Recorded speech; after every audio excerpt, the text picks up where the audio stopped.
Good evening. I believe we're all set, Bill. All right, here we go. I'd like to call the December 9th, 2025 school board meeting to order. Can I have a roll call, please? Maggie Larson. Here. Carrie Clark. Here. Marsha Brown. Here. Bridget Jameson. Here. Kirsten Gowdy. Here. Carly Prescott. Here. Sarah Bryan Hart. Excused. Crystal D. St. Croix. Here. All right, please join me in the pledge.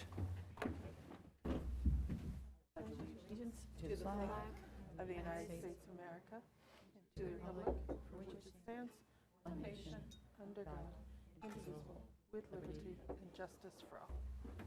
Right. Welcome everyone. Any public comments this evening? Just come on up, we'd be happy to hear you. Okay. All right, seeing none. Anything from the board initially to speak about? Yep. Thank you. Public service announcement of sorts. Sure. I happened upon a article that Carly is very intimately aware of by Gary Rayno called "The New Education Freedom Account Data Tells a Different Story," and it was, I guess, akin to audit data that was finally released, indicating that this Children's Scholarship Fund New Hampshire uses Class Wallet, and I didn't know that it was a Chinese-based venture group that supported this Class Wallet, and so there are some privacy concerns. And then the article goes in to show describe that the data shows that more affluent students are taking advantage of the program, and there are lesser low-income students taking advantage of the program. I don't know what's driving that, but it was a takeaway from this, and that there were. Not that there's guidance, but some of the parameters were not being met for reporting or something like that. So I raise it just if people are interested in the article. Again, it's called New Education Freedom Account Data Tells a Different Story, and I just think it's useful to have everybody aware of when there's an audit, what are they finding? And so this story runs through that. So Great. I'd like to potentially add that to consent calendar, but Board Member Prescott. I just wanted to add one also interesting anecdote from that article.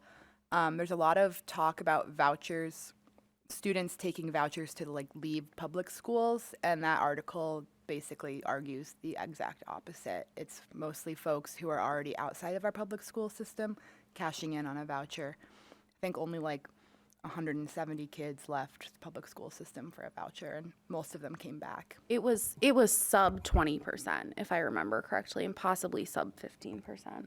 I think it was 95% of were kids that were already in those schools. So it's closer to 5% that are the number that are actually using it to make a choice.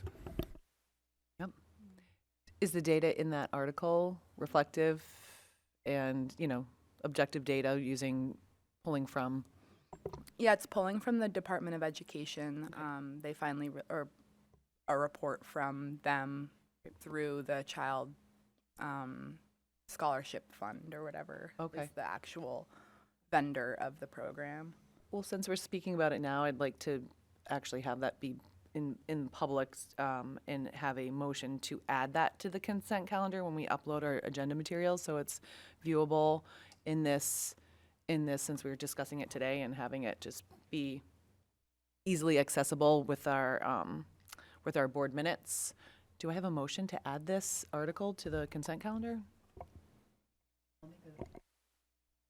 I'll make a motion to add to the consent calendar for public education purposes, or the public's education, the article entitled "New Education Freedom Account Data Tells a Different Story" by Gary Rayno, that appeared, doesn't have a date on it, but it was a couple of days ago. Okay, great. Thank you. Have a second?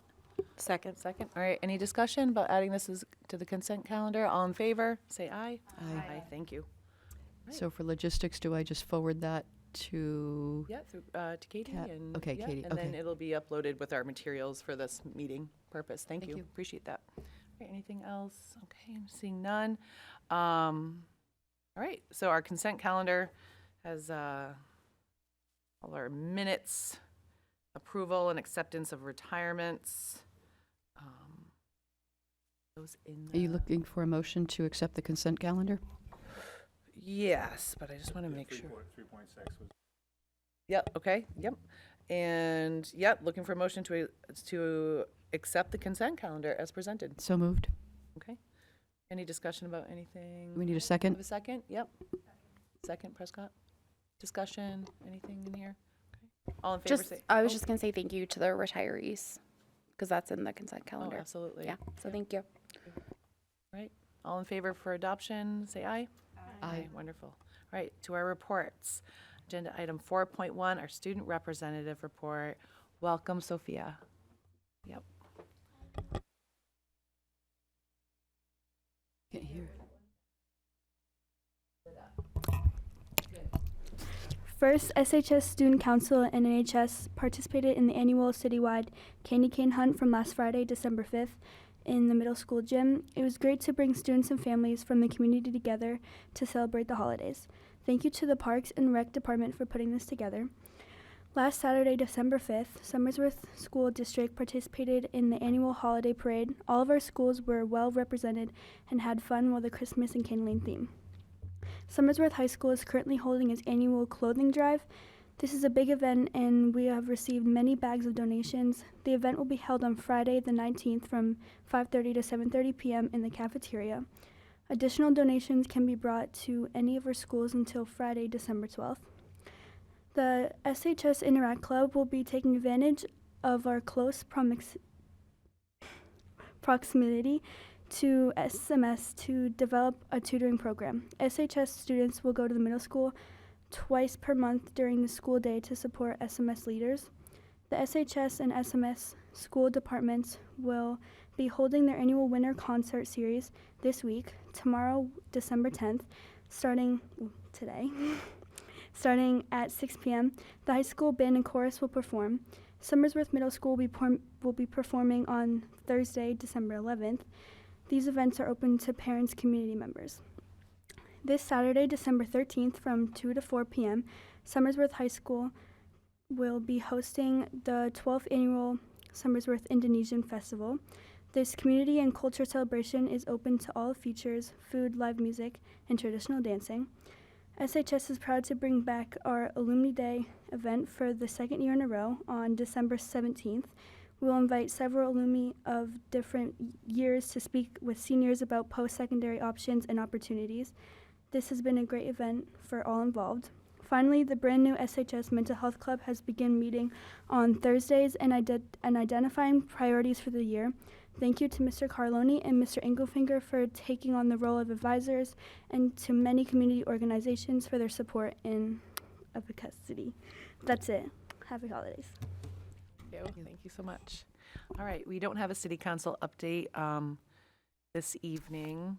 I think we'll just leave it at that, and then, but we do have our BA report. Thank you. Yep, I just have a small update. So included in your packet is the budget update as of December 5th. I did update the budget to include the supplemental appropriation that was approved. We did issue payment to school care for that $147,864 that was approved for the supplemental. That's the first payment that we've made. We do have still 7 paraprofessional positions open as of this report. I've encumbered the estimated for the rest of the year, and then I adjust every time I do a budget update to reflect actuals. We also review all of our contracted para contracts every single month because we don't have to pay if those people don't show up. So at the end of every month, Amy looks at how many days that we have had contracted paras not show up, and we adjust the PO so that way we're doing actuals for those, and then I don't get to the end of the year and release a bunch of money. So we are doing that on a monthly basis. I'm continuing to review the budget so that we make sure we're still on target. And as of today, we are still trending in the right direction. Between unfilled positions and staff changes, we're running about a $65,000 savings from budget to actual right now. Again, still very early. Things could change, tomorrow. But I'm going to continue to monitor each month and see where we stand. John and I do have a meeting scheduled in early January with the finance director and the city manager to go over where we are with the budget. And then revenue's been adjusted again to reflect the changes with the supplemental, but I don't have any major changes in that area. And that's all I have. No other revenues coming in? Okay, all right. Any questions? All right, thank you. Moving to our superintendent's report, agenda item 4.4. And Katie didn't specifically refer to it because it comes later, but just a heads up that new business 9.1 will be looking at the recommendation from the Budget and Revenue Committee that we take action on the school care payment plan, which we'll explain at that point, but ties into the budget report. Superintendent's report, update on collective bargaining agreements, just to confirm for everybody that our negotiations with the teachers union, the SAE, resulted in a proposed agreement that was approved by the teachers union, was approved by the school board, and went to the city council last night in non-public, and it is our hope and anticipation that it will go to the city council for consideration at their first meeting in January. And ditto all of that with our CESPA custodial and facilities group. We had a successful negotiation. Bridget Jameson chaired both negotiations, and we had an agreement that was approved by the school board, was approved by the CESPA membership, and went to the city council last night as well in non-public, and that we hope and expect will be before the city council in January for approval by the city council. 26-27 school year calendar. We've been working with Dover and Rochester and some of the other sending districts to our CTE, Tri-City CTE agreement. And we have kind of come up with a general framework that minimizes the number of days we are out of line between those three districts. We will bring a draft school calendar to the school board at our next meeting, the first meeting in January. This draft's going out to staff and to the teachers union as well to look at and consider.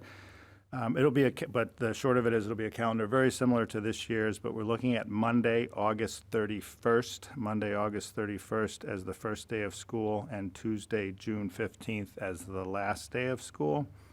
We'll have 2 election disruptions this year. We have a state primary on September 8th, so the 3-day Labor Day weekend will be a 4-day weekend. And we have the midterm elections on November 3rd, so that'll be a teacher workshop day, no school for kids. Christmas vacation, winter break will be very similar to this year, but you'll see a draft of that in early January, and we'll hopefully be able to pin that down either at that meeting or before the end of the month or in February.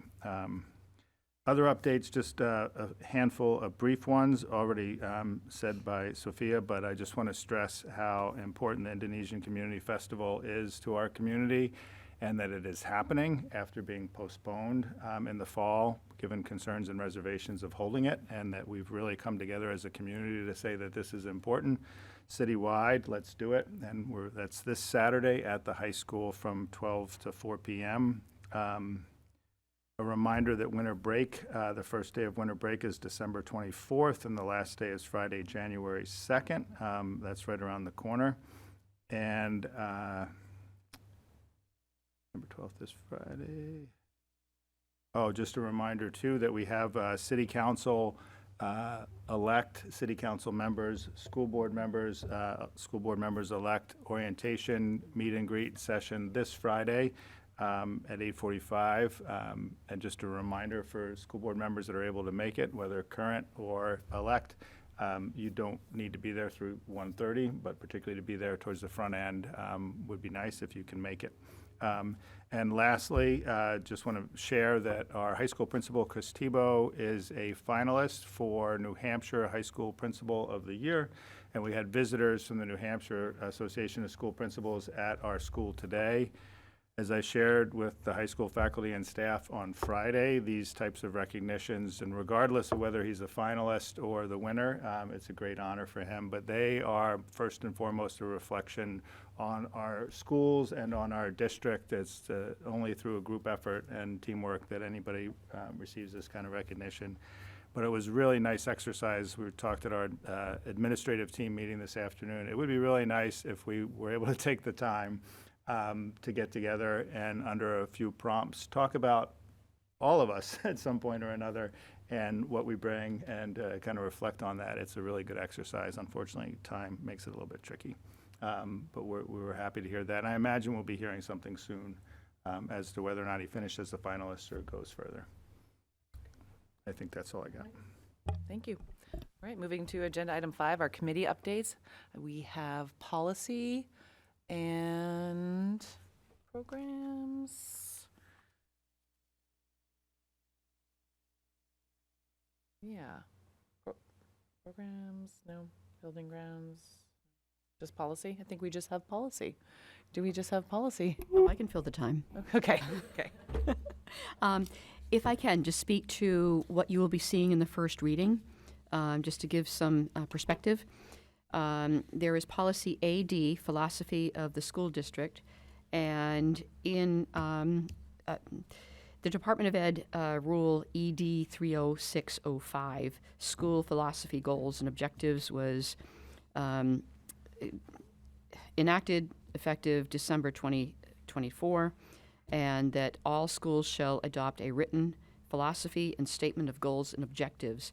And so you will see in policy AD, we've got that. It's revised somewhat to reflect our Hilltopper promise. Yay. Then on the second first reading is policy EBBB. And these appear at pages 64, starting at 64 of your packet.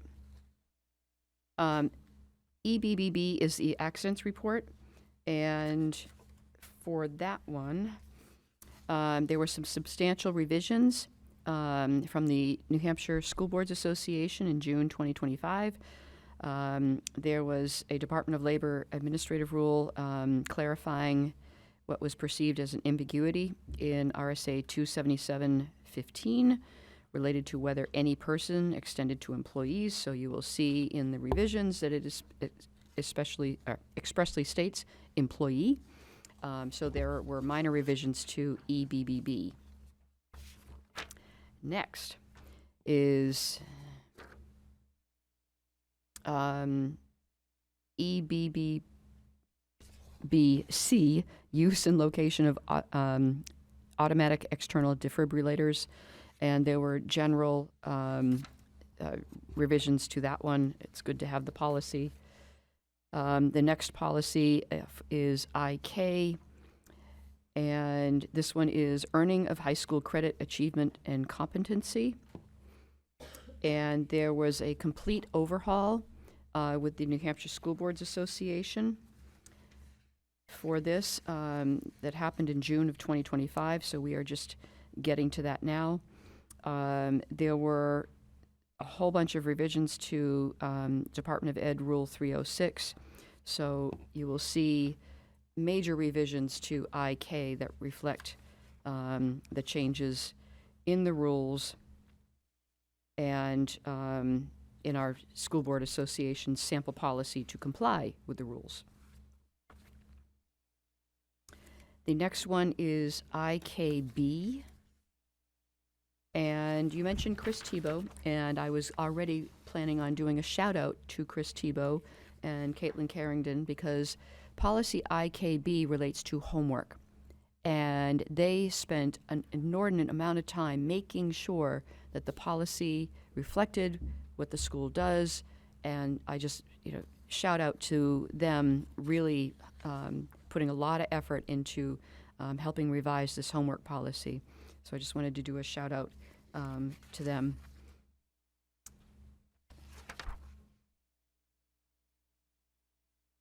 And I also want to note that in among the Department of Ed 306 rules, local school boards shall adopt and implement a written policy and procedure relative to basic learning standards, including Section A, homework, including how it is accessed and assessed.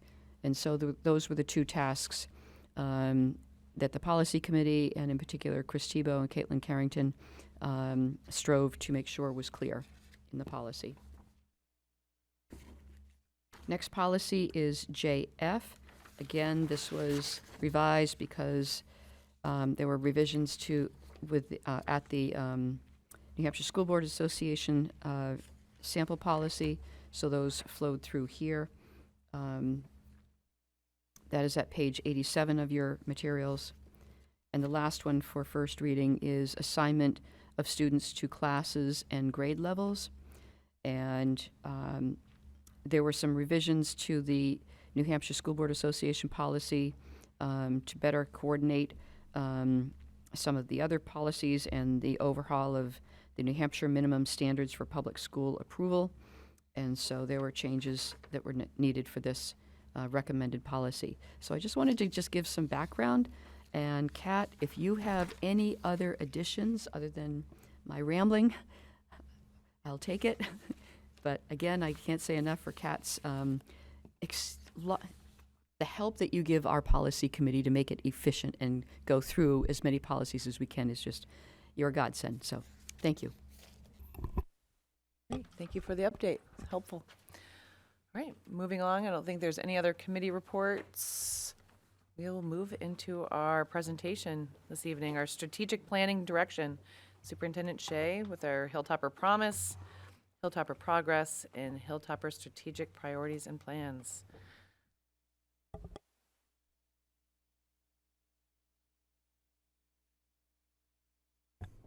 The focus this evening is on the Hilltopper strategic priorities and plans, but I thought both as a reminder for board members who are managing a lot of details and for the general public as a matter of record, I would briefly walk through all of this to take us to the next steps with the strategic plan and priorities. The memo introducing the presentation in the board packet that the public has access to as well. I just want to reiterate a couple things in here. The Hilltopper Promise, one-page document, which is our statement of mission, purpose, and values, which is now being voted in. First read tonight or second read? First read, so possibly being voted in at our next school board meeting as a matter of policy, already approved and voted in as a statement of practice. There's a tight, clear statement of mission, purpose, and values. It was adopted by the school board in October, is being further formalized and established in school board policy now. Its adoption was the culmination of a 15-month process. The district office and all of our schools are rolling out implementation of the Hilltopper Promise district-wide at this time. It will be fully rolled out and firmly in place before the start of the 26-27 school year. So obviously, although we're we voted on it in October, we're making it policy now. It's not a light switch kind of thing. We are moving forward this school year, and we'll be in a good place going into next school year. There's an introductory statement, which is core to the Hilltopper Promise. There are 3 educational purposes outlined in the Hilltopper Promise. The why we are educating our kids, there's actually been a fair amount written about this in the last several months, given the crisis of sorts that we are in nationally with public education. What is the purpose of schooling and why do we do it? We've articulated clearly that in Somersworth, that is to prepare our kids for meaningful and fulfilling work that both provides them with financial security and contributes to a sustainable U.S. economy. Secondly, and this is not in order of priority, but all 3 are equal, the one wildly overlooked, I believe, by most public schools is that one of the primary purposes of public education is to prepare kids for meaningful and fulfilling participation in civic life, in community life, equal to participating in our economy and finding meaningful, fulfilling work. And thirdly is the statement of what parents have been asking for over and over and over again, but to kind of make it a true priority, focus on preparing kids for life, the everyday essential skills that we talk about, all the financial things, transportation, the basic skills, so that as they graduate, whether they're off to college or off to work or off to military service, they're prepared. And those are our purposes. We will meet the state requirements. We will meet any federal requirements, but it does belong to us. The board chair pointed out several meetings ago that our last governor actually reminded us of that it is our responsibility in this community to set those goals. Nobody else is doing it for us.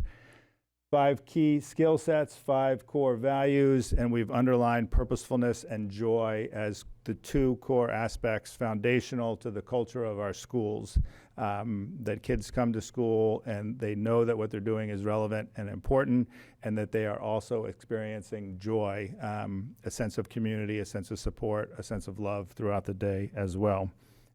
That is our Hilltopper Promise. That is done. That is what we're about, where we're headed. The second document, which is also done, And is also one page is our Hilltopper Progress District Performance Measures in 4 key areas.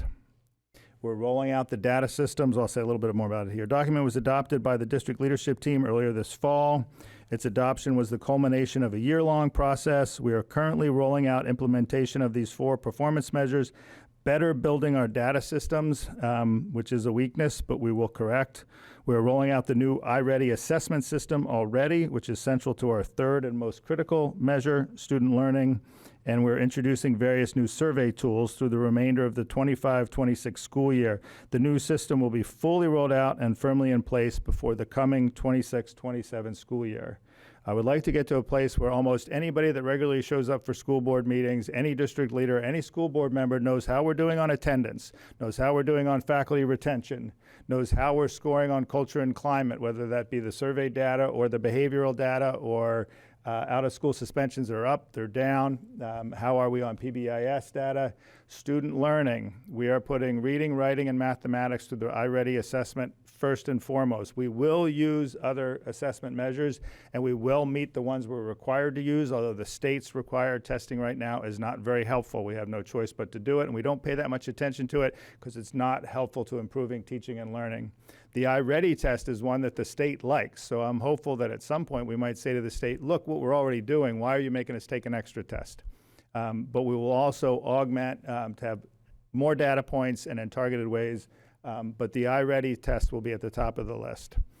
This is still coming together, but at the March 10th school board meeting, we are going to do our best to give you a first rough take at what this dashboard will look like, and we're going to focus on student learning.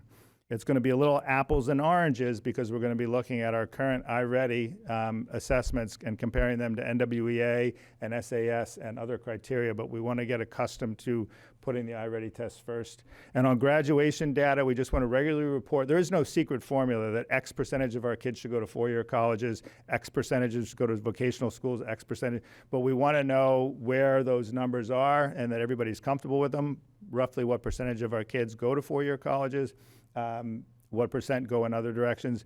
But first and foremost, we will have an exit interview where all students self-report and their parents or guardians self-report. Do you have a plan and are you satisfied with it? And we will seek 100% on that one. That one's important. And it seems like a flaky measurement, but it's not. We do that well, and we look for honest answers on that one. John, can I just Yep. add one question? That sounds Yeah, and interrupt incredible. however you like. Yep. Just for the exit interview plan, what's the timeline for that? Not the day before graduation, I would think, but No, it'll- like sometime their final, as they're nearing graduation. It'll or- probably be in the last week or so, because sometimes those plans come together. We're not going to squeeze it in after the fact or after, but we'll figure out the appropriate timing. But yes, it'll be in the spring before senior year. It'll be close to graduation, but it's not going to be, thrown in at the last minute. So we really want to prioritize it.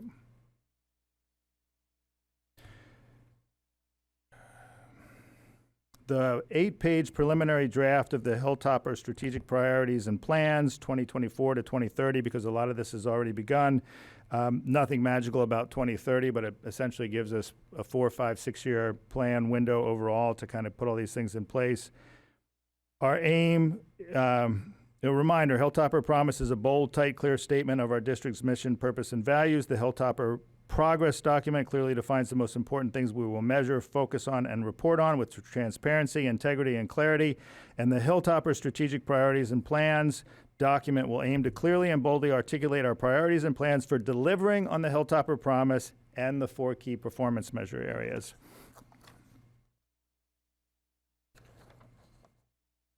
The 8-page preliminary draft that is in the board packet now that you have before you is the culmination of work that began last school year. I've been honest and clear about much of this work throughout that we're shoehorning things in. I would argue our staff to kind of at capacity work in the here and now with the things that are happening today, planning for tomorrow, planning for next week, and we're always planning for another school year out. We have added on top of that, hey, let's kind of rethink everything and figure out how we're going to survive this environment. And so it gets a little squishy, but we've done our best in that regard. It is our hope that the school board might be prepared to vote on this with any and all necessary revisions, changes, and edits over the next several weeks at possibly the first school board meeting in January, or hopefully no later than a February 2026 school board meeting. The draft will be shared widely in the days and weeks ahead. That process has begun. It is going out to all district faculty and staff. That will happen this week. It is being shared with the mayor, the city manager, the city department heads, and the city council. It will be further reviewed, revised, and improved by the district leadership team, school administrators included, in the weeks ahead.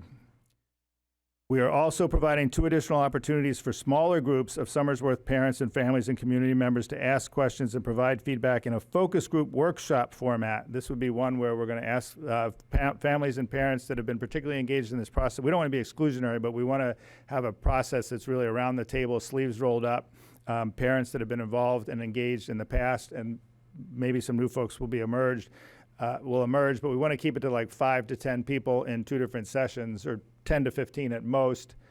We're going to ask folks to RSVP that they're going to be there, and we're going to ask them to read the 8-page plan before they come, so that this isn't going to be come and sit and listen to the superintendent. This is going to be you start, and we're going to try to talk these things through. We're going to provide an opportunity for that on Tuesday, December 16th at 6 p.m. and on Friday, December 19th at noon. So we get folks that prefer evenings. We get folks that prefer the day. If we have enough capacity to do 2 groups, the invitations are going to go out tonight or tomorrow morning. We're also going to offer a more conventional community forum where you don't have to do anything in advance. You don't have to RSVP. You can come and listen if that's all you'd like to do on January 7th at 6:30 p.m. and on Thursday, January 8th at noon, again, to try to give different opportunities for folks to catch this. And we're going to get the word out about all of that right away. John, just where are these happening? We haven't picked locations Okay. yet, but All right. we'll We'll let figure them that know. out. Okay. We'll figure out best place during the school day. We hosted a couple things at the public library in the past for a forum that'd be a little bit bigger. Mulligan's and the Black Box are kind of our go-tos, but we'll figure it out. We have, over the past 8 months, sought to keep the broader community informed of our work on these 3 critical documents and provide opportunities to ask questions and offer feedback. Lastly, and then I'll kind of take us a couple more steps into this, and we'll look at the outline of the strategic priorities and plan.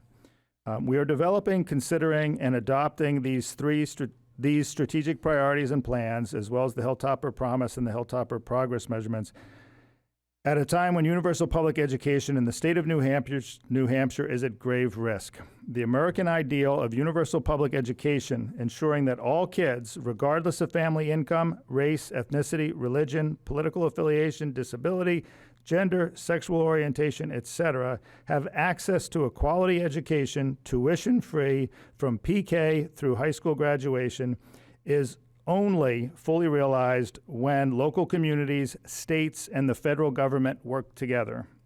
The federal government at this time is both walking away from its role and attacking our very system of universal public education. The state of New Hampshire has chronically underfunded our state's public schools for many decades, consistently ranking us last, 50th, among all 50 states.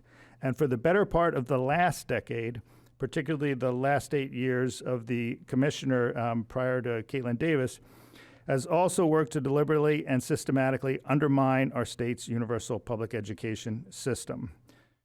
Maybe 5 to 10 years ago, the argument was this was collateral damage but not intentional, but it is now openly clear that some of this is intentional.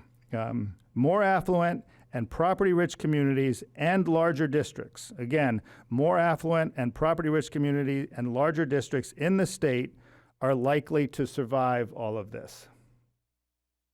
Although larger districts that are not property-rich and affluent are probably not going to survive it well. Less affluent communities, less property-rich communities, and smaller districts are likely not to survive this if the course remains the same. Add to this the economic uncertainty of the world that we're living in, the economic uncertainty of what jobs will look like by the time our elementary school students, middle school students, and high school students are in the workforce, and whether or not there will be meaningful and fulfilling work that provides for financial security for all of us down the road is in question. And a utter crisis about the well-being of our kids nationally. We have anxiety, depression, apathy, chronic absenteeism, performance in schools across the nation has gone down leading up to the pandemic and since the pandemic.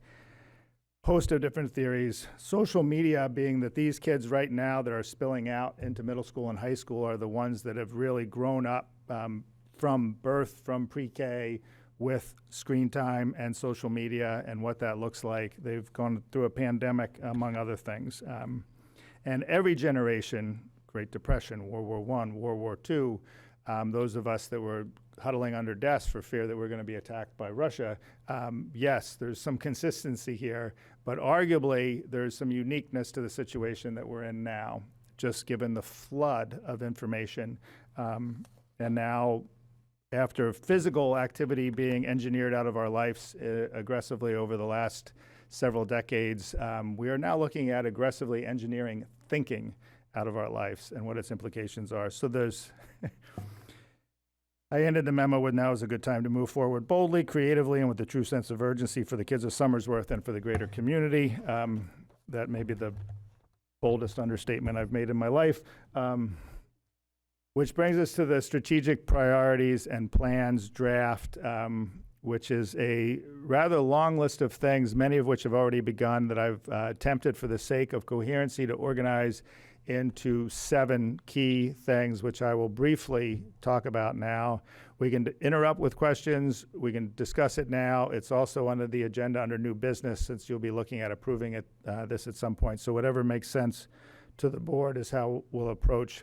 And this is really, in my opinion, the best attempt at good conversations and deliberation with our school board, good conversations and deliberation with our district administrative team, good conversations and deliberation with our faculty and staff, good conversations and deliberation with folks outside of this community that are working to do things better in many ways. It is very much a collective process that I simply had a hand in trying to organize into a fashion that might be semi-coherent at this point. Can I suggest that we go forward, since our head is in this subject, and forego moving it to new business? Or was it purposeful to move it to have new business? I think it's new business for the purpose of kind of like a motion to, having a motion to, having it be presented, right? But I think any questions right now, we can ask questions later. Usually a first and second motion needs to be on the table for discussion to happen within the official new business. But right now, any questions or input or anything can be discussed right now. Yes, Board Member Brown. Yep. So you mentioned apathy and absenteeism in the general scheme of the country. Can you put our Somersworth School District in perspective on that apathy and absenteeism spectrum? Are we better than some, about average, if you have an assessment? Apathy is a very difficult one to measure.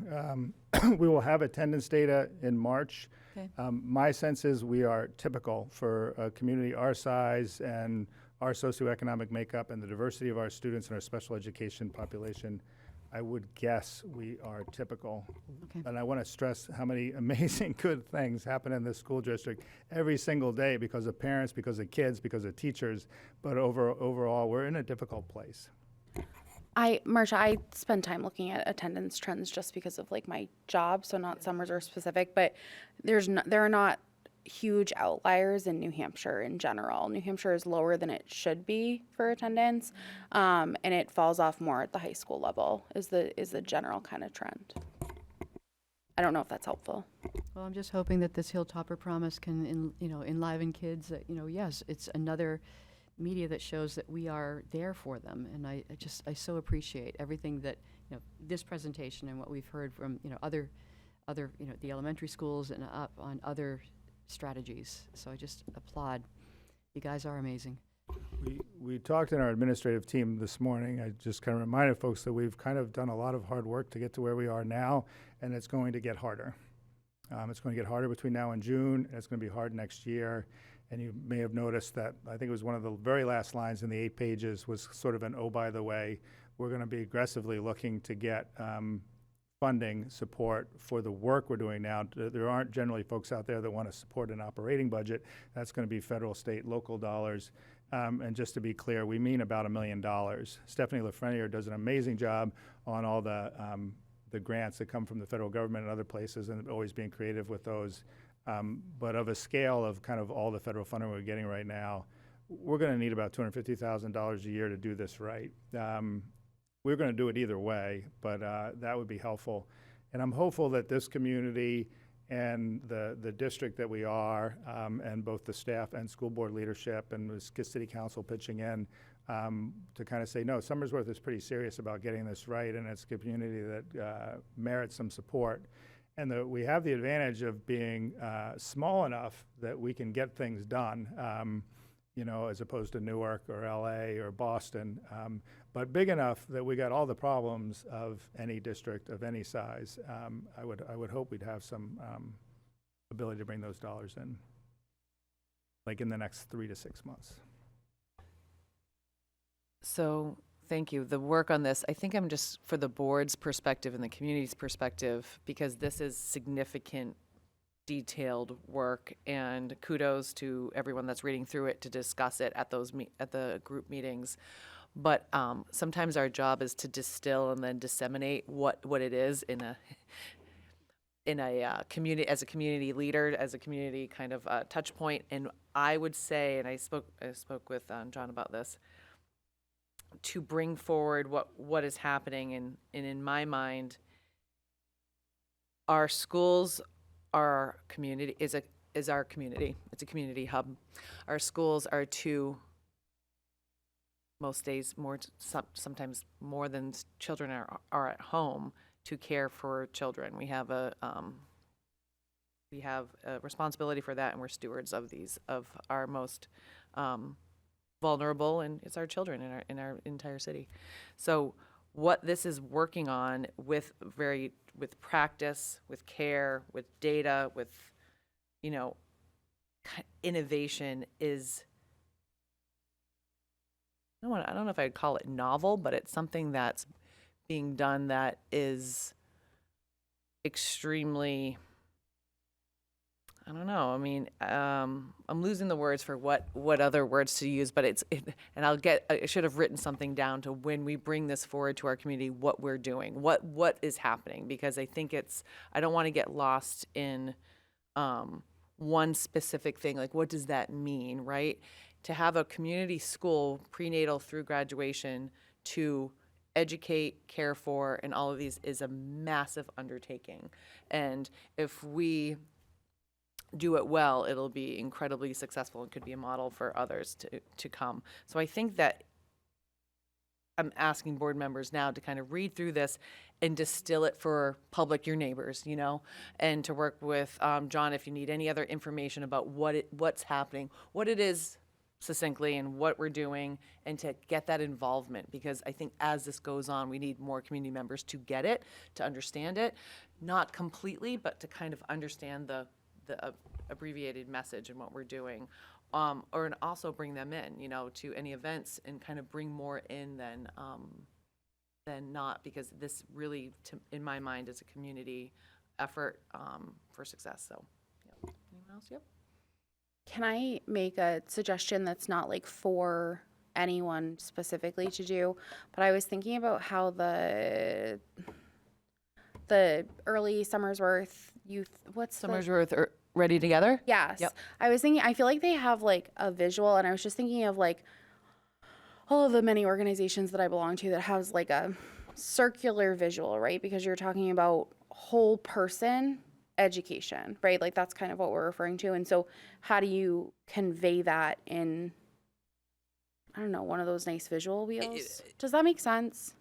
Yeah, I think just from my understanding and talking with people, it's hard for me to like meet someone walking and give them like give this like what's happening. I think I say like in general, like tune in. I think it is, yeah, I think a visual or something more for the community, and get feedback from that too. Yeah, Board Member Clark. I'm a tiny bit lost, I'll be honest. So, Marsha, did you motion to speak about this going forward, like having us go through this? Is that what we're doing? Because that's what I thought we were doing. But then I'm super confused. No motions are on the table yet. We're just discussing for the presentation, and then we'll discuss it to, I think the recommendation is to have a first read of it, right? This is the first Okay. presentation.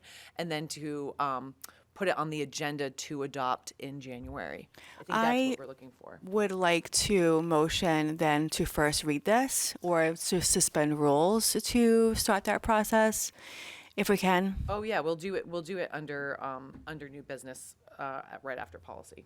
Okay, so I feel like some of the stuff can be already answered by moving through the document and then potentially answer some of these questions that we had.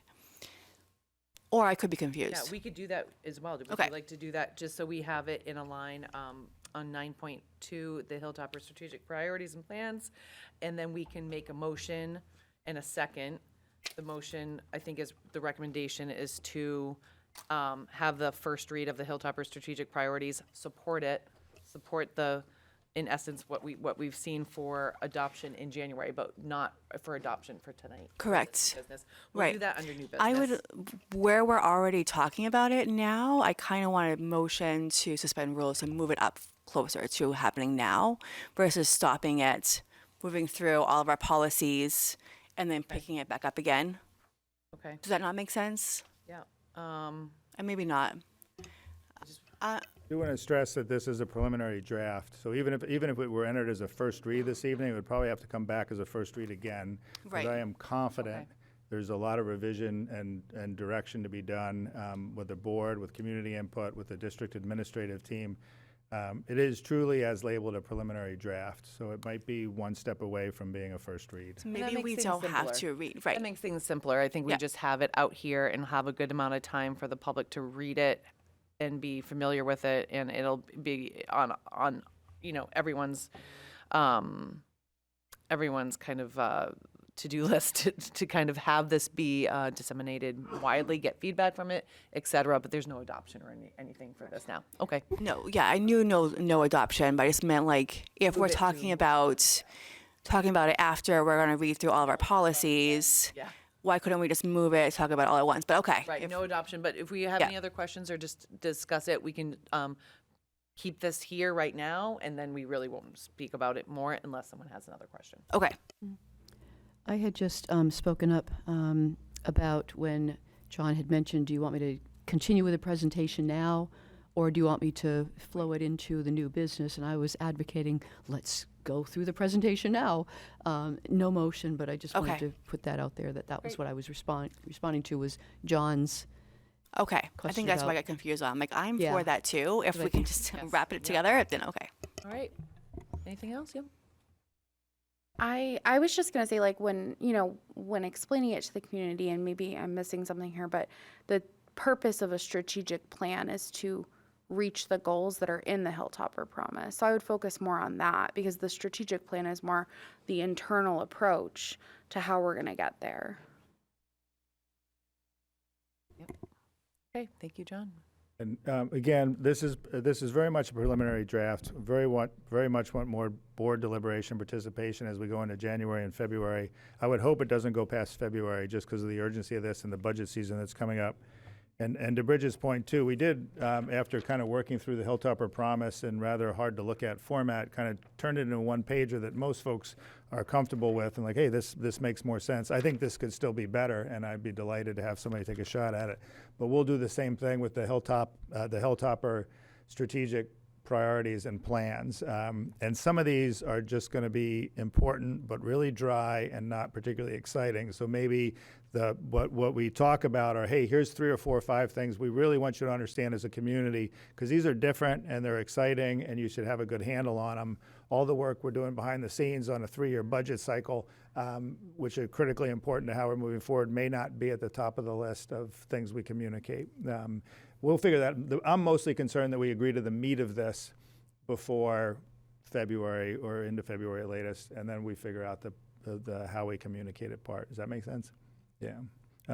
But it is still preliminary and it is still rough. I'm going to read one-sentence statements for each, and then just highlight a couple things in each of these areas, just to help you kind of think about what might stand out in your heads as meriting change or meriting better communication. Curriculum instruction assessment, currently identified as strategic priority area number 1. The establishment, documentation, and implementation of a comprehensive pre-K through high school graduation curricular program aligned with the Hilltopper Promise, a district-wide set of instructional principles, and a system of assessment practices, and a professional development program and educator growth development system fully aligned with all of it that maximizes learning for all students. This is bread and butter, meat and potatoes, what all schools are all about, and some are pretty far along. Instead of having all this stuff in place, we have a couple years of work to do to tighten all this up, and we want to frame it around the Hilltopper Promise, not what happen to be the minimum state requirements at any particular time. Core instructional practice and agreement is going to be important to this. PD is going to be huge. We know what instructional practice is in the curriculum that we're delivering on. What is the PD system to deliver on all of that? What is the professional growth or evaluation system to measure teachers and paraeducators on all of that will be absolutely essential. The iReady central assessment to measure learning is already in place and rolling out. I also want to make a note in here about, from the curriculum point of view, given a lot of talk about the purpose of school being to cultivate patriotism and love of country. I agree with that, and I think love of community and love of country are an essential part of the narrative of what public education is about, and that being a patriot means understanding your history and understanding what you believe we got wrong and what we need to do better on, and owning it and not taking the narrative as, okay, everything's great as it is, but moving forward. That is something that's got a little divisive in the political environment we're in right now, and I think we should all agree that that is what makes sense. Those are the only things I want to highlight under this first one. But I just really want to stress how important clarity of what good instructional practice is and aligning our professional development system to that, which means a properly funded professional development system and one that is tightly aligned to what we're trying to achieve. The second, the rather wordy enrichment, wraparound programs, activities, support, and services, prenatal/birth through high school graduation. That doesn't mean the Somersworth School District takes on all of this. It means the Somersworth School District is central to a convened effort community-wide to see to it that from pregnancy, prenatal care, through those early years developmentally, that we are doing everything we can around 3 targeted priority areas: educational enrichment, academic support, extracurricular programming, arts, et cetera, is the first. The second is physical health, nutrition, exercise, and recreation. And the third is mental and emotional well-being, counseling services, and support. So what we're envisioning is that as early as January or February, we convene a task force that would probably include representatives from the Somersworth YMCA, Goodwin Community Health, Somersworth Ready Together, Somersworth Head Start, parent-teacher organizations, the Stratford Learning Center, Granite United Way, the Somersworth Police Department, the Somersworth Rec Department, the City of Somersworth, New Hampshire Hunger Solutions, End 68 Hours of Hunger, Somersworth Mental Health Alliance, the Somersworth Community Chamber of Commerce, the Indonesian Community Connect, several local churches and faith-based organizations, the University of New Hampshire, our public library, and the Somersworth School Department, basically to assess what of those 3 key areas from prenatal care through high school graduation. And I would urge, we've had good conversations about this, it's easy to say, oh, but let's do Dover, Somersworth, and Rochester. And but let's also focus on parents, and then now suddenly we're doing everything. Lots of things are connected to this, but the idea would be a laser focus on getting kids from birth or pre-birth to high school graduation successful on all these fronts in Somersworth. We have roughly 2,000 kids in this community from birth to high school graduation age. That's a number that's big enough that we can kind of do this and have some economies, but manageable enough to get it right, I believe. And that's all I'll say about that one. I stress again, though, because I don't want anybody to misunderstand, because educators are being asked to do so much already. This is not putting it all on teachers and the school department. And I've had good conversations with folks in the community. Does the school department convene this? Or do we have co-conveners, or there's somebody else that convenes this and we're just a player? Because we should be looking at it as kids from birth to high school graduation, not simply as what do we need to do better for our schools outside of school to make all this happen. But the idea is age 1, age 2, summer breaks, winter breaks, after school, and providing services within the school day that are more community school oriented, that have less to do with academics and more to do with the health and well-being aspects, as we're already doing. This community is already wired for this, and there's already lots of it happening in pockets. This is about taking it to the next level strategically.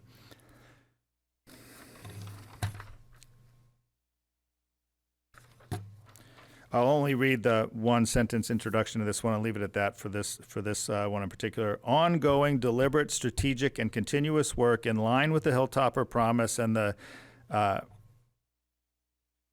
second key performance measure, which is culture and climate, outlined in the Hilltopper Progress document, aimed at maximizing the positive nature of the district's culture and climate for students, for faculty and staff, and for parents and families.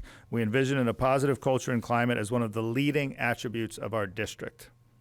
And I think that often is cited as a reason why folks stay in this community, even when salaries might be better in different districts. But that will remain a priority, and there's aspects of that we want to keep working on.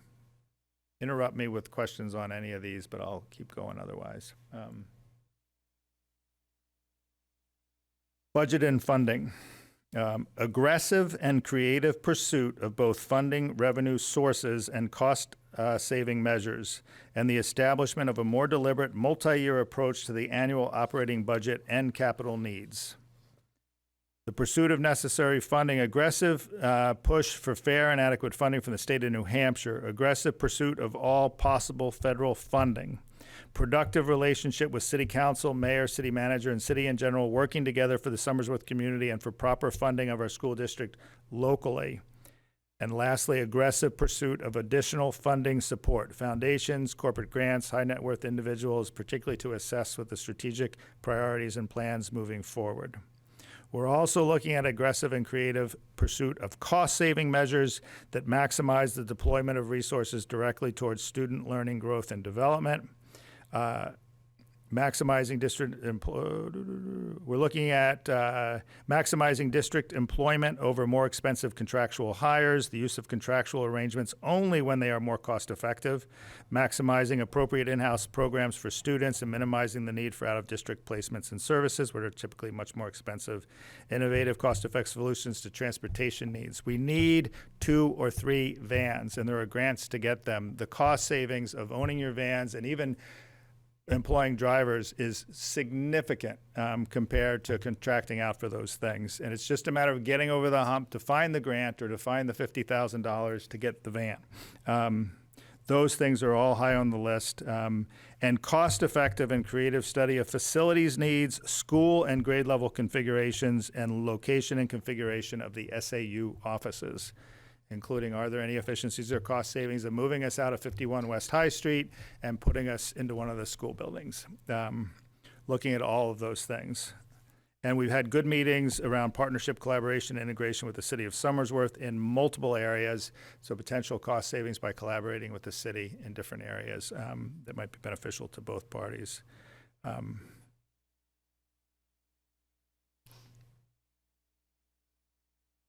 This was a little bit of a catch-all. My best attempt to keep this to 7 categories. I classified it as fundamentals and foundational priorities. Aggressive, strategic, creative movement forward on fundamental and foundational priorities in the areas of A, technology and data systems, B, facilities, grounds, and safety, C, organizational structures, staffing, and HR policies and practices, and D, collective bargaining agreements. Our technology and data systems initiative will include looking aggressively. This is part of curriculum, instruction, and assessment. The first priority, it also falls here.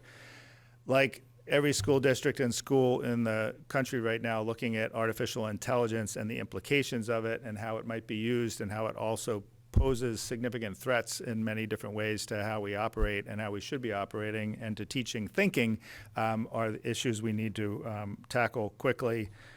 Already mentioned building data systems. That is a priority in our district. And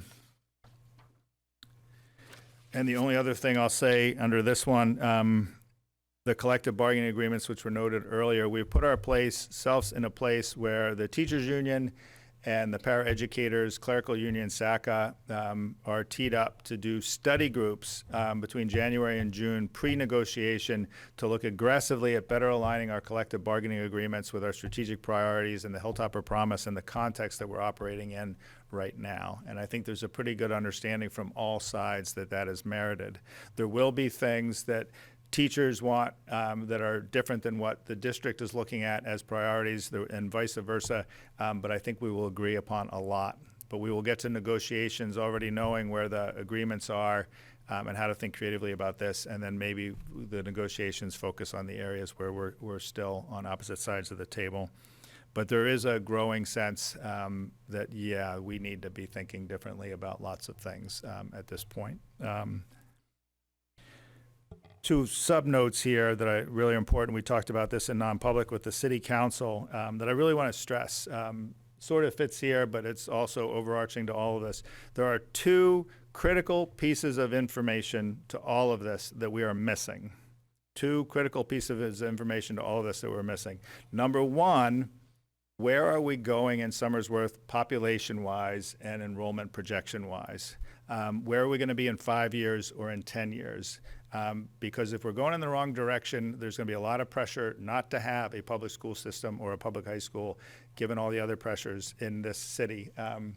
If we're trending in the upward direction and not building 100 and some odd apartment units that are going to bring in an estimated 4 school children, but deliberately making strategic decisions about building housing that is geared towards bringing in school children, and we recognize that it's not a matter of, oh, a middle class moves in and then your schools get to where you envision them being. Your schools need to get to where you envision them being first, and then that's what brings in folks from the surrounding area.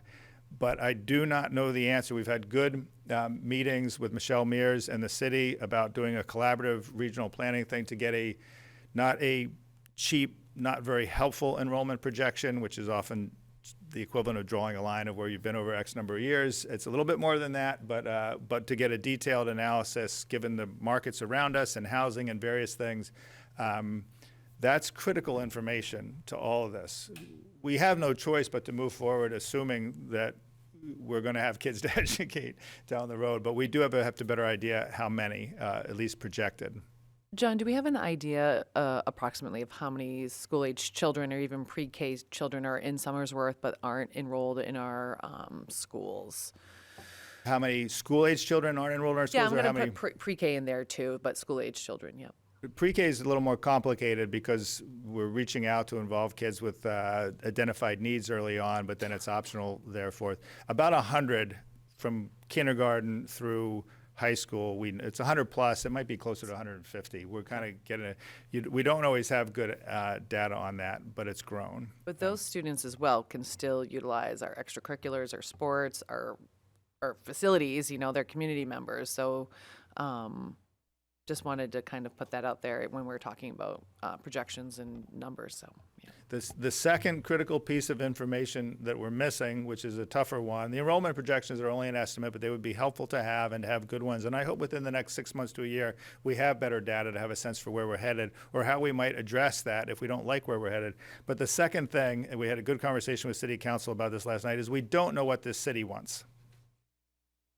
We don't know what this city wants. Katie and I just participated in this process in Rollinsford a year ago where there was pressures to say, do we want an elementary school in this community? And a lot of voices came out to say, no, it's expensive and there's other things we could do rather than have this elementary school here. And a large number of people came out to say, we do want this elementary school here. It's not just to educate the kids that are in there, but it's our community center, it's our hub. I venture a guess that Somersworth High School is in some ways that same thing in this city. But where does the community stand? Because we all spend a lot of time talking to each other and we care deeply about our school system, but there will become a point probably soon where we need to know where the community is, because the point of this school system isn't to give you guys volunteer opportunities to serve on the board and to give me a job as superintendent. The point of the school board is to serve this community and serve our kids. And if our enrollment's declining and we have to look at economic pressures here, there comes a point where we need to honor what the community wants to do.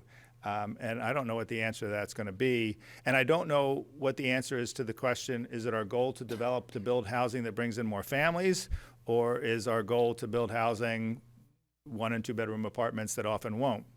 Those are strategic decisions that I think need to be shaped. And we've been pushing to be included in the master planning process. It's very typical that the master plan for the city is everything but the schools. And we raised that question of like, that doesn't make sense. We should be part of this. And we've been very well received by the city on this. And one of the city councilors last night said, hey, you guys should be part of the master plan. And we said, yes, we're working on exactly that. And that bodes well for kind of a coherent understanding of maybe where we're headed and where we want to head. Follow up on that, because I do have a small business, and I had an outreach from the Stratford Regional Planning Commission to take a survey for business owners on what they want, or the city of Somersworth is contracted with the Stratford County Regional Planning Commission to update the community's master plan. So there's an opportunity to have a dialogue in this forum. So I'm just wondering if we can piggyback off of that or hijack it. I don't know, but I just wanted to. We're jumping in a little late to this master planning process. The session was even devoting a chapter to schools, but to integrate it. But it's been very well received by the RPC and by the city that we kind of like, yes, let's figure this one out. There hadn't been the city was overdue for a master planning process, and I wasn't aware that it had kicked off until I got some information about it. But when you hear about it, they're already pretty far along. But there's been good reception to like, yeah, let's figure this one out. And a growing awareness for like, yeah, we got to talk about schools, and they're just not this thing that's over there, and they've always been there, and they're always going to be there, and they're, blah, blah, blah. It needs to be a little more central.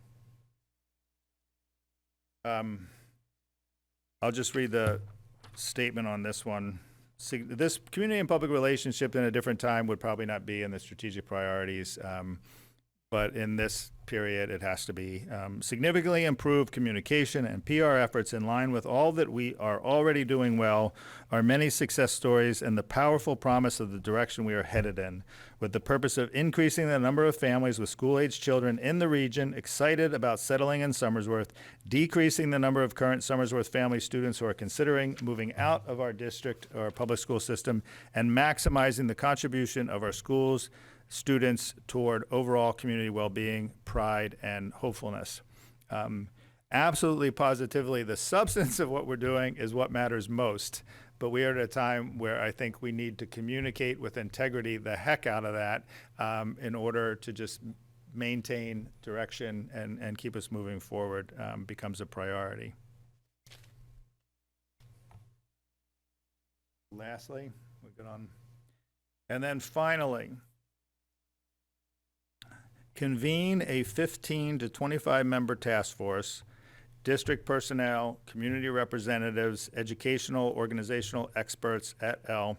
To study, develop, and propose, as and however proves necessary, bolder plans than the ones we are currently outlining, rethinking, reinventing, and redesigning various elements of our current public education system parallel to the strategic work outlined above, things 1 through 6. The task force will begin work in early 2026 and complete it within 15 to 18 months. It is imperative that this work begin now. It may or may not prove to be wholly necessary, but waiting until we know it is necessary will likely prove to be too late. And regardless, particular elements of this work may prove helpful to the rest of the strategic plan in any scenario as we develop pockets and ideas. Among the elements of our public education system that this task force would be charged with reviewing and reconsidering: the breadth and nature of the curriculum, content, skills, practice, habit, etc., the nature of extracurricular programs, athletics, and arts, the fundamental grade level structure, not to mention the way our schools are organized, the structure of secondary school itself, credits and graduation requirements, the structure and focus of the middle school years, alternative programs within our districts for various needs, school day hours, length of the school year, staffing models, etc. The task force would not be charged with reconsidering the Hilltopper Promise or the Hilltopper Progress. Those are anchors, North Stars that stay in place no matter what. This task force would be charged with rethinking how we best get to those things if, in fact, the plan that we've got in place and the things we're already doing is proving to be insufficient. It's sort of the idea of going from boldly improving everything we're doing to time out, put all that aside, let's rethink from scratch everything that we're doing. And I think this group focusing on those things will also come up with ideas that kind of bump over to the other, or if we get to a place 2 or 3 years from now where the community, the school board, everybody says, yeah, it is time to kind of go to Plan B, which I'd like to think of as a good Plan A, actually. Maybe we're just missing Plan A all along, and this is a good way to do it. Can I? And that's it. Yeah. Can I speak to like your last comment? I don't say this a lot because I try to be like a relatively positive person. I spend a lot of time in a lot of districts, a lot of different places, and John's point about needing an alternative plan now is not inaccurate. Public education is collapsing.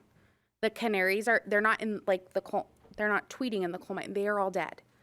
I'm not kidding. Like, I go district to district and I talk to people. People are burnt out. They are exhausted. There is no funding. There are no resources. It is the top echelon of districts in New Hampshire that are okay right now. And everywhere else looks at me and goes on a regular basis. So needing an alternative plan right now is not an understatement. It's not something that we should be holding off on. Just to kind of nail that home from another perspective. Sorry to be negative. No, I appreciate that comment, and I wrestle most every day with the idea of let's just flip this over and put the Plan B at the top.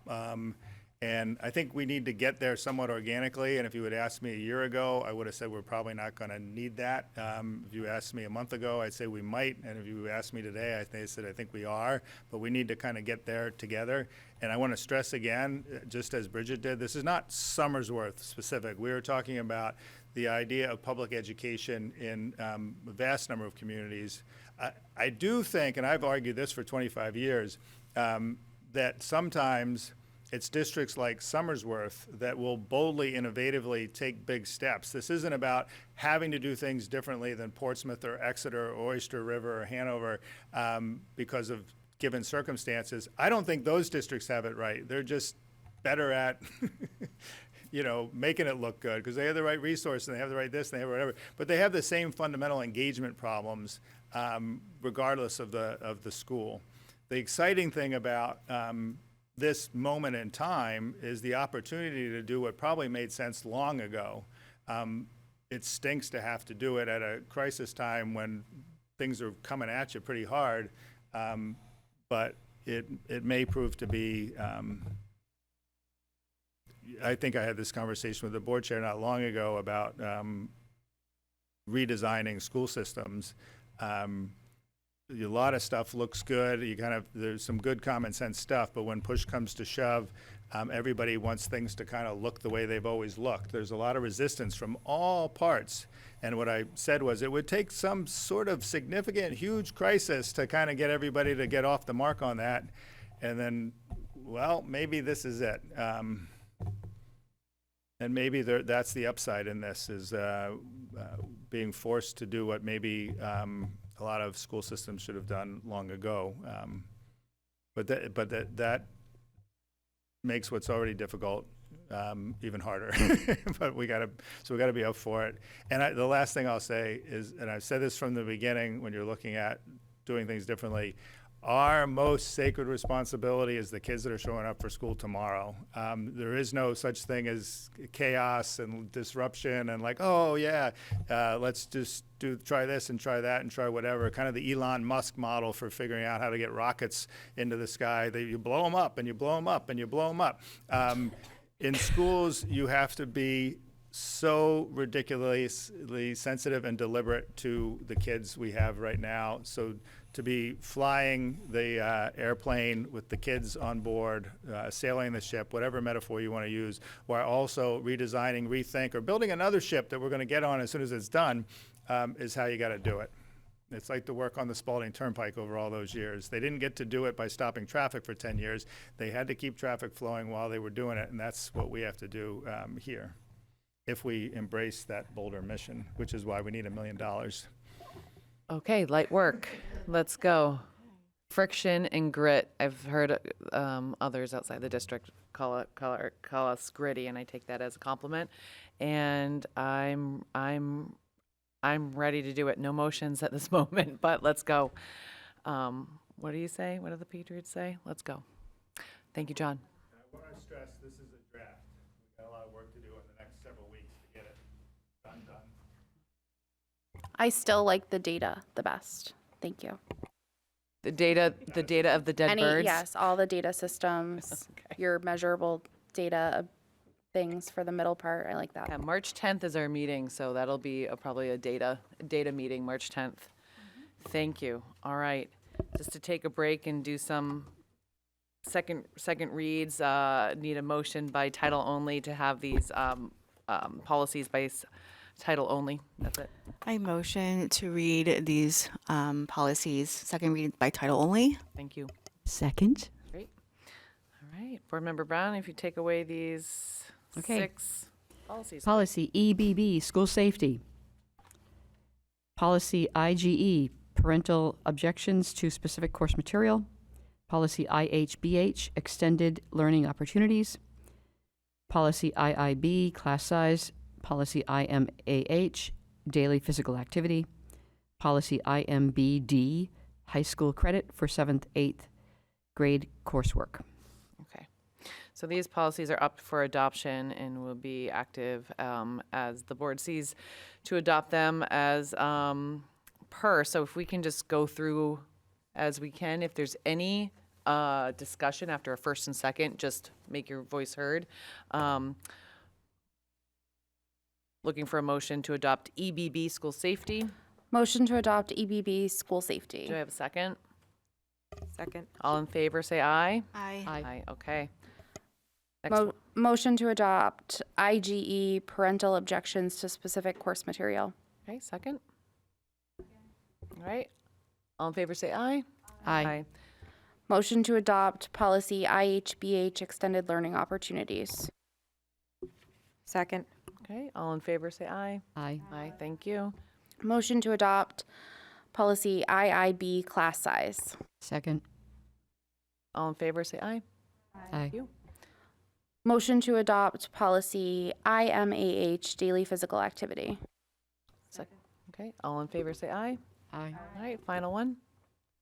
Motion to adopt policy IMBD high school credit for 7th, 8th grade coursework. That's great. Second. Okay, all in favor, say aye. Aye. Thank you. All right, our first reads this evening, which will be adopted at our first meeting in January. If I have a motion to read these by title only, and with the exception of IKB homework, if we can just read the beginning part of that. I make a motion to read the first reads policies by title only. Second? I second. Second, all in favor? Aye. Thank you. Board Member Brown, if you Pol- don't mind. Policy AD, philosophy of school district. Policy EBBB, accident reports. Policy EBBCA, use and location of automatic external defibrillators. Policy IK, earning of high school credit achievement of competencies. Policy IKB, homework. Policy JF, enrollment and enrollment capacities. And lastly, policy JG, assignment of students to classes and grade levels. Thank you. Okay, thank you. I'm just going to pull up IKB in our packet. It's on page 75. Thank you, 75. Oh, 83, okay. So we revised this, and if you don't mind, if I'll speak to the first of it. it's all in the packets, all on the SAU 56 for review. It says homework shall be used as a meaningful extension of classroom learning aligned with curriculum standards and goals while promoting equity and ensuring all students have access to the resources, support, and time necessary to complete assignments successfully. The district recognizes that equitable access to homework is a critical factor in supporting student learning, building academic habits, and closing opportunity gaps. Therefore, homework will adhere to the following principles. I'll paraphrase: in equity, purposeful design, reasonable expectations, and feedback and support. I will, yeah, the last line here with all the, details of students are encouraged to take responsibility for completing homework to the best of their ability and communicate the teachers with challenges. Parents and guardians are to support student efforts, communicate any concerns, and the district shall regularly review and monitor homework practices to ensure equity and effectiveness. The last is that the district encourages teachers to be mindful of family time, rest, and student well-being. Assigning major projects or significant homework over weekends, holidays, and school breaks is discouraged unless students have been provided ample time and flexibility. So just wanted to put that out for public record, and they're all on for first reads. They'll be here for our January meeting for adoption. Right. Thank you. Yes. I don't want to prolong anything. I just wanted to say thank you to everyone for going back to the table on that. This one feels a lot better. So thanks. Thank you. All right, we have no unfinished business. So agenda item number 9.1, our school care payment and payment plan that has been, this was a recommendation from the budget committee. Katie, go. We literally just did the same movement, but I'll start and then you can join in. Yeah. So in your packet is an outline of some options that school care is offering to districts. There were 3 districts that reached out to school care asking if they could have another option to make payments so that they could avoid the interest charges that school care is going to charge. So I've outlined here 2 options. So there's a structured payment plan where we would pay 1/3 of our total contribution assessment by December 31st. And then we would come up with a payment plan of when we're going to make the rest of our payments to be paid in full before July 15th. This would avoid the 0.5% monthly interest charge on the remaining balance and avoid any claims hold for our employees for their claims. The second option is any payment would be made in full after May 1st, but no later than July 15th. So we've already paid that portion, the $147. But on January 1st, we would start paying a 0.5% monthly interest charge on any unpaid balance that we have.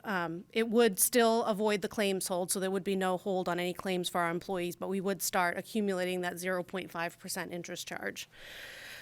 So I've given you the 2 options below. So again, option 1, we would be responsible for paying about $224,000 by December 1st. So again, we've paid the $147.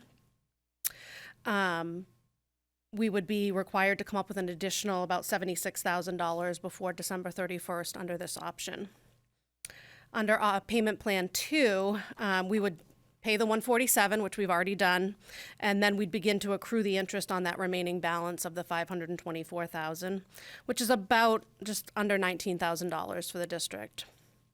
So as Maggie mentioned, on November 20th, we brought these 2 options to the Budget and Revenue Committee, and they are recommending that the board approve plan option 1, paying that additional $76,000. December 2nd, the superintendent met with the city manager and the finance director to review the options and let them know that these were options. And they were both also supportive of moving forward with the option 1. And I've already mentioned this, but we are meeting again in January to go over where we're at. So as I reported earlier, I'm showing about a $65,000 savings right now. That could go away tomorrow, but that would help to cover that $76,000 additional payment. It will go away tomorrow if we approve this. I just want to add. Oh, sorry. go ahead. Did you have a question first, sir, about what? No, I was more curious, like we're like, all right, Katie, pay it. Like, do we have the money? Right now I have that $65,000 okay, all right. to go towards it. Again, we were gonna have to pay it anyway, Yeah. and we were going to go back to the council towards the end of the year to Right. determine where we were at. So we may just have to come back to them sooner than the spring and say, Okay. something happened and now we don't have that 65,000 to cover this Okay. additional And payment. just to be clear, even if we weren't running that surplus right now, we could conceivably pay it. We were not surprised that the city council supported us doing this, because remember, they agreed earlier that, A, they're not going to do anything to help us with this $672,000 unexpected bill in the fall, but they made a resolution and gave us a good faith agreement that if we need help in the spring, that we would revisit this. So us taking another bite out of it ourselves early on, obviously, they're going to say, yes, we think this is great. We wanted to be clear to them that if we do this to the advantage of saving about $18,000 in interest, it may mean that we run into trouble in March or April rather than May or June, and reminded them that, we're taking another bite out of, we will have effectively paid 1/3 of the whole thing.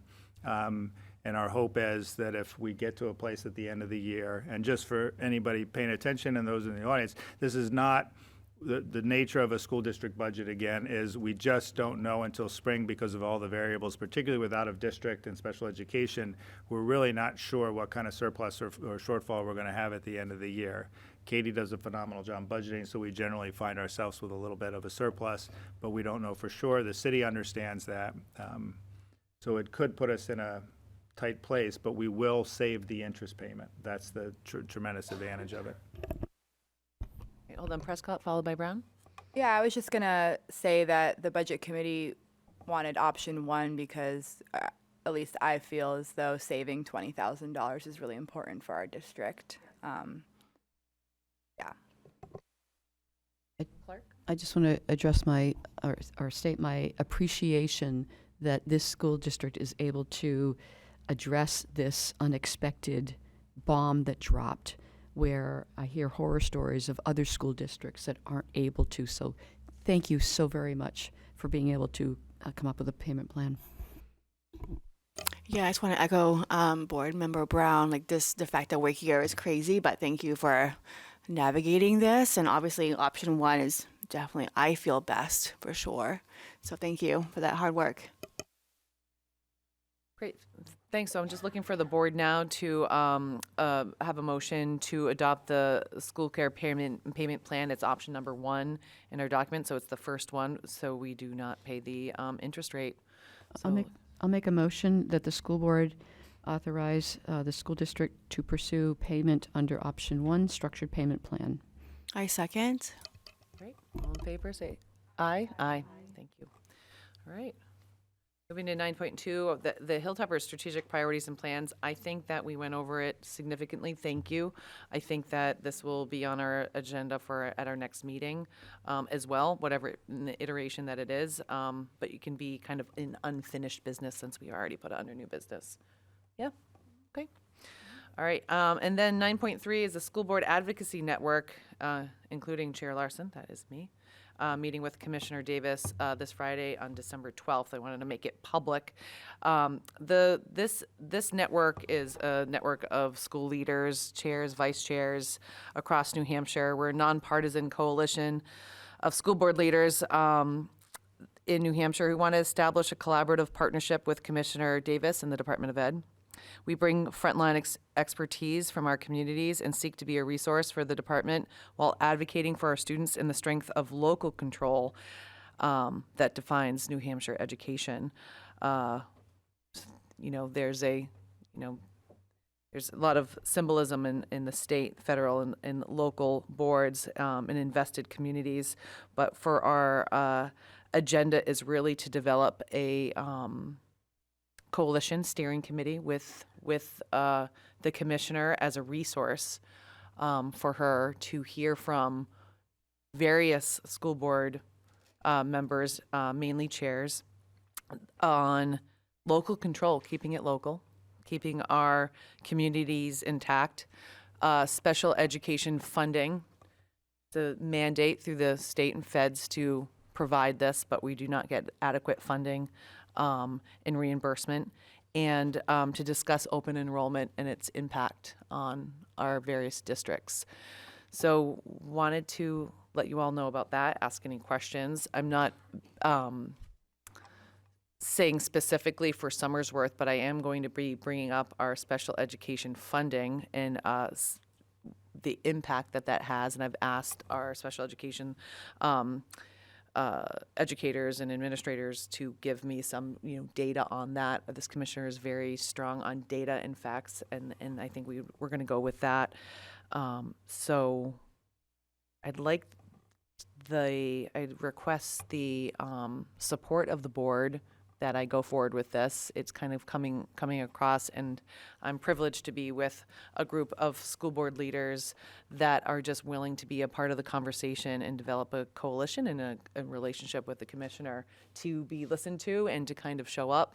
I'm not sure if this has happened before. I don't believe it has, but I think it's such a gift and it's so beneficial both ways to be able to establish this relationship with our State Department of Education. Yeah. Any questions? Okay. We support you. Thank you. Okay. All right.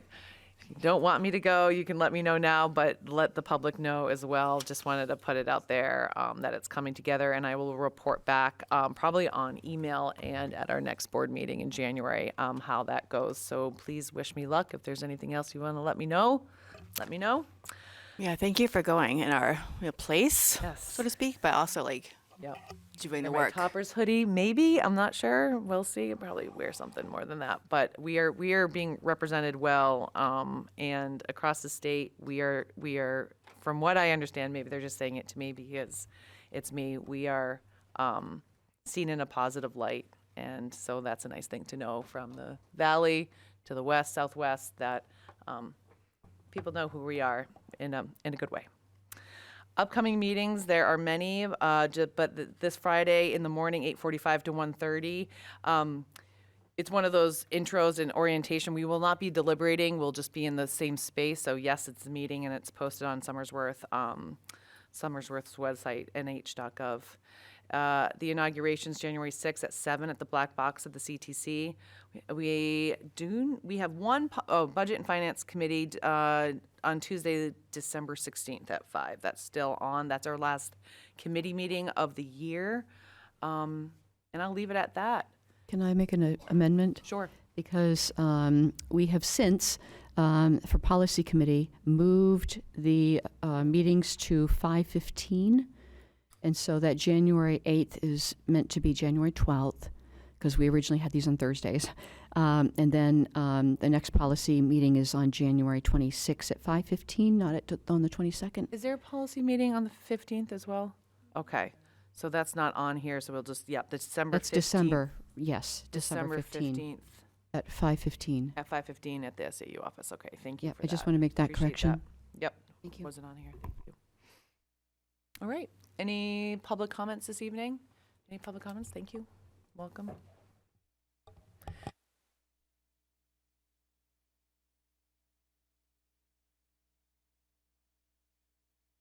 Yeah, Ethan Clark, Ward 1.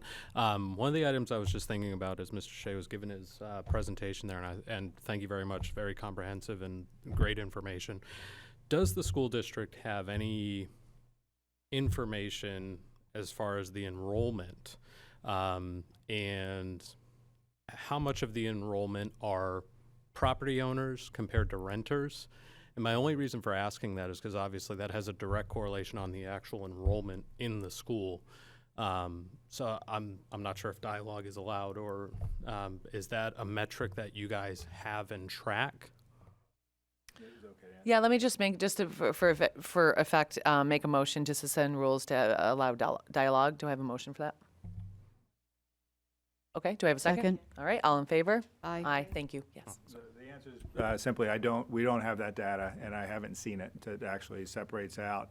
I've seen data that shows percentage of Somersworth residents that are renters versus owners, but not then correlated with, those households that have students in our schools versus not. That I haven't seen. And my only reason for bringing it up is Counselor Goodwin had an economic presentation for economic development, and it was very insightful just based on, the average age of people currently in Somersworth paying taxes, the development, and how that looks within a projection. So just maybe something for the board to consider, having some type of metric there that may also actually help you at the city council level too, having those numbers of, hey, we have an influx of smaller families moving in, and also that will allow them to prepare their budget a little bit better. And when we're doing some of these economic development things of, hey, how do we make Somersworth more attractive for families to move into?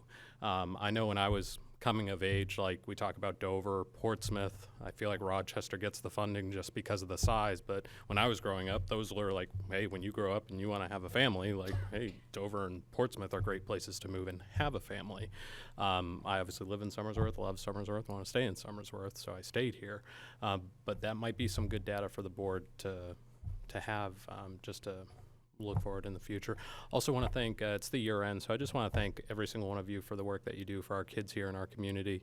A lot of people ask me why I come to these meetings, and I have kids in the community, and one thing that's kind of parallel with everybody that comes to these is you guys are dedicated to our kids, and don't ever forget that, and you do an amazing job. Thank you so much. God bless you, and Merry Christmas to every single one of you.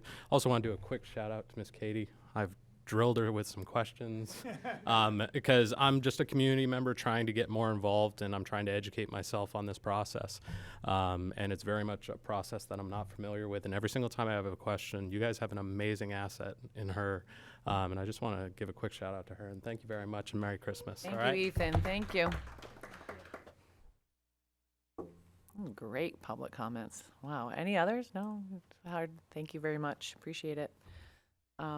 Board member comments. Board member, last words. Yep. I just wanted to touch on Mr. Clark. Is that your name's Mr. Clark? Comments. While I work in education finance for my full-time job, and I've never seen data on the number of students who are living in rental units, but there is a lot of research in the housing sphere on and Superintendent Shea did touch on this a little bit with the amount of school-aged children that you can bring into communities based on the type of housing that you build. And if you're interested in that type of research, I could try to send you some of it from the New Hampshire Housing Association. But it's really interesting to learn what types of housing fosters families, and clearly apartments don't. But Somersworth is a pretty transient population. We have a lot of people moving in and out, and it does make a big impact in our schools. So it is a cool data point to think about. You're so smart, Carly. So good. I just wanted to make a notice that it is currently 7:35-ish, and if we did not push the time back to 6 o'clock starts, we would just be 30 minutes into this very long meeting. That's all I wanted to say. Happy holidays. Anyone else? Welcome Kirsten Gowdy to our board. Just rolled with it throughout the meeting, but welcome. Appreciate it. I don't know if everyone's aware, but you've been in line and aware and showing up since August. So that was a running start. So welcome. I appreciate that you're here, and, light work ahead. No, it's really great. And then welcome to Patrick Knievy at the next time. You know where to sit. We're going to switch. You're going to switch. Come over here. And having it is late. Thank you, everyone. Happy holidays. Merry Christmas.